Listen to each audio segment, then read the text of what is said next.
มันบ่ลุงวันมันโอ้ยมันครับเนี่ยลอกชื่อเมืองเนี่ยมันจากสวนเลยไม่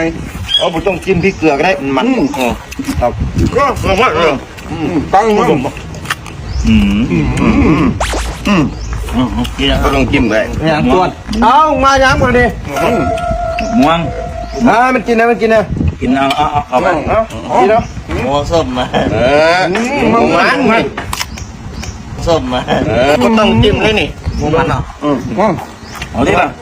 เบิดก่อนดิคำใหญ่ๆเนี่ยคำใหญ่รวดม่วงมันจิ้มไปแดง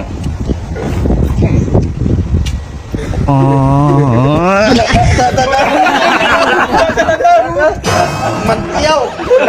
มองให้จบอยู่มันเปรี้ยวตัวคนละตัวเนี่ยโอ้ยหากินของไอ้ตัวลูกกระสุน หลานยายเสยลูกค้าเต็นมังกรดาว7 บาทโหด